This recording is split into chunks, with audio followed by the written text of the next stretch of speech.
You'd expect point and square and everyone to go a little bit finer. There'll be more pace on the ball. And how long do you keep your slips and gully fielders in? One should be called a wide, and it is. Yeah, Umesh Yadav had a bit of a false start yesterday. Running in for his first ball, just some problem with the footing and slipped over. Luckily, everything is well, but you just felt that just after that first ball, he wasn't really steaming in as you expect Umesh Yadav to be. He's a terrific athlete. These bowlers who, in terms of his build, is more like an Australian fast bowler. He's hitting the bat hard. See someone like Ishant Sharma a lot taller as the second over is done for the day. The CA11 has moved on to none for 37, but just a different build in terms of the Australian bowlers compared to the Indian bowlers, Lisa, where we have Pat Cummins, Mitchell Starc, Josh Hazlewood, all around, say, 6'4" or even 6'5". And we have the Indian bowlers. Mohammad Shami's probably about 5'10", Umesh Yadav around 6 foot. Ishant's a bit of a giant. He's about 6'5", 6'6". And even Jasprit Bumrah is probably just around 6 foot. So that's a bit of a difference. I mean, in terms of Australian conditions where you get a little bit more extra bounce, and if you can have that extra height, it certainly helps on the bouncy wickets in Australia. Well, Mohammad Shami now will come around the wicket to Darcy Short. You mentioned that last night he did that for his 2 overs. And then this morning he decided his first over would be over the wicket. And a quick change in plans now. So again, that gully fielder is now out into that mid-wicket region, short catching. And there's also a second man back for the hook shot. And that's where he goes. He bowls short, and they're looking to see if they can cash in on the fact that both batsmen, their footwork may not be as pristine as they would like when they first go out, and maybe that's a chance just to pick up a couple of cheap wickets. Yeah, better line on that bouncer as well, just cramping up Darcy Short, and good height as well. Devils, Ricky Ponting's side. He did come unstuck when he tried to pull. See, yep, that is a long boundary out there. That's what needs to happen. Mindful of exactly where you stand, because there's still about 15-20 metres behind. He stays very leg side of the ball, square, which means that fourth stump line is still wide of the stump. Aggression so this morning. I don't know about aggression. I think he wanted to throw it hard, and then he just pulled out, and it's just the works it to the leg side. Little throw to the keeper. Look for 2, and they'll get it comfortably. So at the end of the third over, gather and they're those fielders that are out on the leg side. As you said, they're about 15-20 metres in. You've got to understand how you're going to take a catch, and you've got to be in the right position. Nicely driven off the back foot, and evades the cover fielder as well, so Darcy Short picks up a boundary as well. This ball's really coming onto the bat. That's a beautiful shot by Darcy Short, and he's such a good back foot player and just loves that bit of extra bounce where he can hit on top of the ball. He's got in such a good frame. There's just nothing, not much wrong with the ball either. It's just a great batting by Darcy Short, and looking really good touch as is Max Bryant, as we go to none for 41. So India would have been hoping to get at least a breakthrough, but so far so good from the CA11 point of view. Short leg then. Short again, and didn't quite time it because it was way outside off. Performances in the IPL, one thing that Darcy Short was able to do was to control side. He did to keep it away. So just the single. Tried to pull. Yep. So just got certainly that's what needs to happen. Darcy Short checked his shot, and he did it pretty well. Because if he was able to just go on with it, he might have skewed it. Which means that fourth stump line deep square leg is still wide of the stump, so he can plenty of them around this area. The line has to be even tight. With the CBD and everything, we're very works it to the leg side. Look for 2, and they'll get it comfortably. There's always a lot of action, whether it be on the roads or in the air. Over, it's none for 10. away nicely. Down to Fine. At the crease, he had a few issues with his back. Chami comes in, he's got a fair bit of sawdust. Just that last step before he takes off. Just trying to get the ball to come in. Quite damp there, and that's sometimes for fast bowlers. Going back to Shaw's technique, it's a little bit uncomfortable. That's been in his game since when that happens, he started because being that the footing isn't cricketing necessarily prodigy solid. around the Mumbai circle since he was sort of 11 years of age. I think that was when the first sort of sawdust is article exactly was written about him. Right where the bowler begins his run up from a suburb called Virar, which is about 70 kilometres from the Wankhede Stadium, and his journey's involved, especially when it was really wet at the Gabba. So you could avoid the Mumbai local train rush, and his father and himself lost his mother when he was just 4 years of age. Now there's a fielder out there onto his back, and so just keep it to 1. So this over so far. Again, actually the end of the over, 7 runs off it.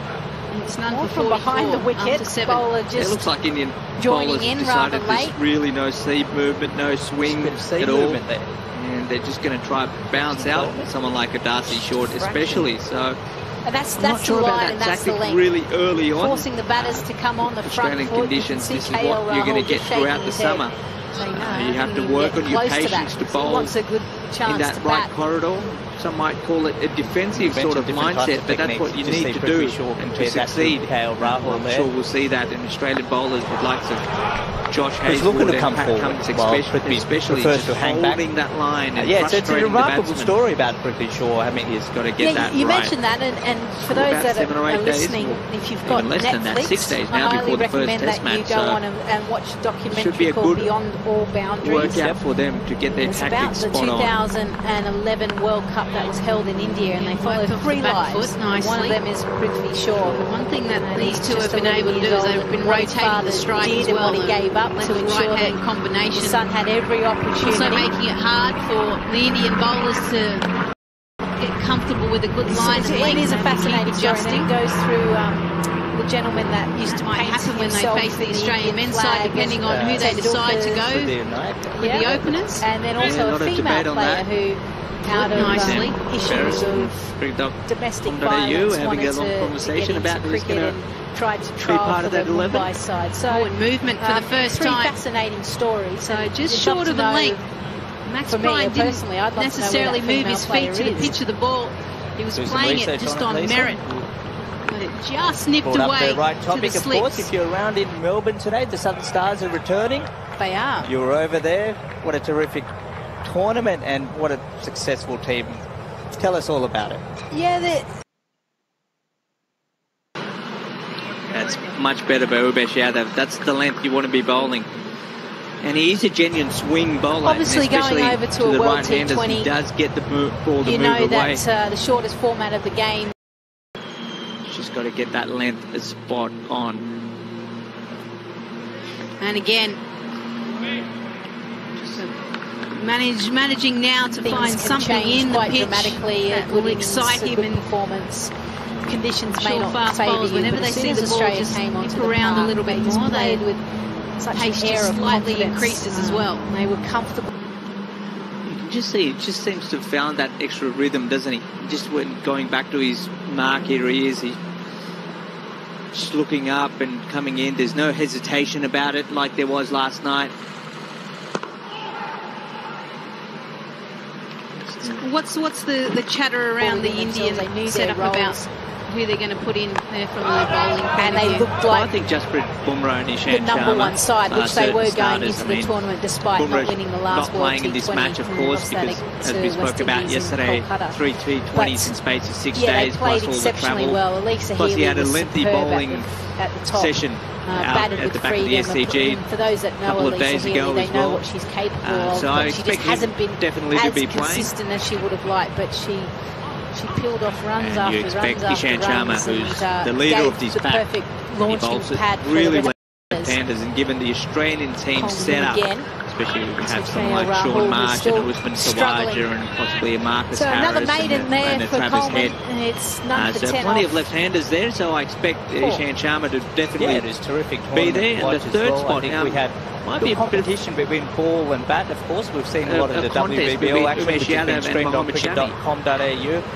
not the batting-friendly wickets that will depend on the type of track we're going to see in Adelaide as well. Good score in a lot of them. Well, in Guyana, the pitch was obviously just his record, especially during 2018, where he's the leading wicket taker for India. I expect him posting to start, 194 and they might consider someone like Umesh Yadav who has that extra pace for maybe something like Perth. Of course, they could go down that avenue of playing two spinners. You never know. Ravindra Jadeja didn't bat yesterday, so to me, that means the Indian think tank is probably thinking along the 6 batsmen. Rishabh Pant, the 7 batsman and / wicketkeeper, and 3 quicks, and Ravi Ashwin, of course, will get that primary spinner's job, especially with so many left-handers in the Australian setup. So, would you agree with that, or would you change something? Thought, okay, yeah, it's tough, isn't it? We're going to see a different type of World T20. He comes around. I think it's good headaches to have for the Indian side. Normally they're going, right, who is good enough to potentially play against an Australian team, but they've actually got a number of players within their squad started to shine, and that will be good enough if given the opportunity. I think whilst Mohammad Shami's record in 2018 has been exceptional, I guess it depends how he bowls here, but someone like an Umesh Yadav has got his tail up, given that he played against the West Indies and performed well. And this is played nicely to the man I think it's Vihari out in the deep. Yep. And it came to him like an absolute rocket.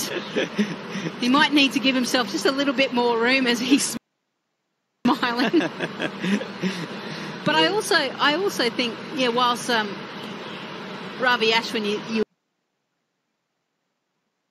expect him to be the spinner, I really would love them to have a second spinner as well. And a part of me is maybe a little bit biased to potentially like someone like a Kuldeep Yadav. In Antigua was a different wicket altogether. Yeah, absolutely. It's a short again, and this time Australia as well, especially pulled comfortably in front of decent square, delivery as well. Just legs nipping back to the right hand of between bat and pad. That's vintage Shami. Just enough movement. Just look at his wrist clock and the vertical. It's beautiful to watch. Kuldeep Yadav.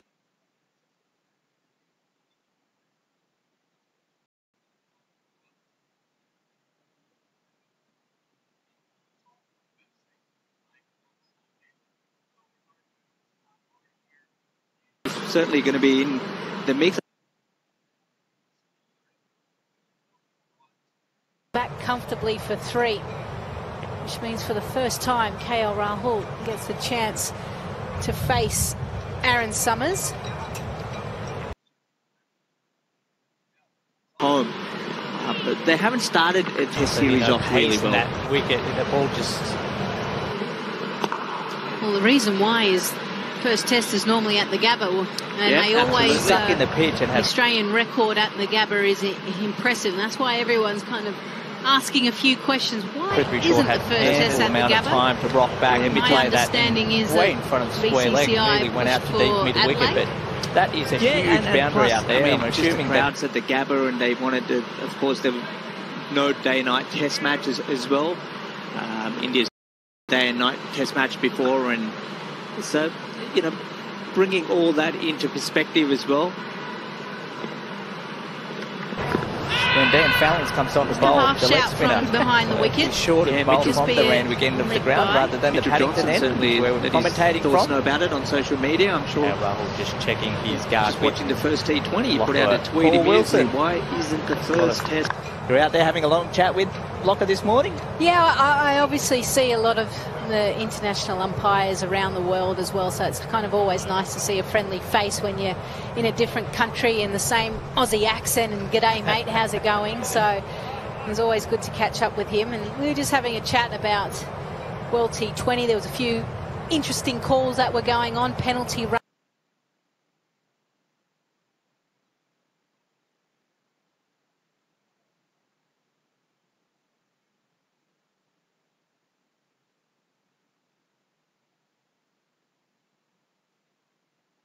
Was given. First time I'd seen that in my entire career. as Rahul is facing short and punched off the back foot, almost high on the bat. That's why you're only going to see a couple of runs. Finally, KL Rahul's off the mark. Yeah, it was a match, was it India and Pakistan? 5 penalty runs, twice, that's right, for running onto the pitch, and that wasn't for the bowlers, it was for the batters. Yeah, and it happened the last delivery of the innings as well, and it was for a new batter that just came in because obviously other players had been warned. Yeah, it certainly was a talking point during that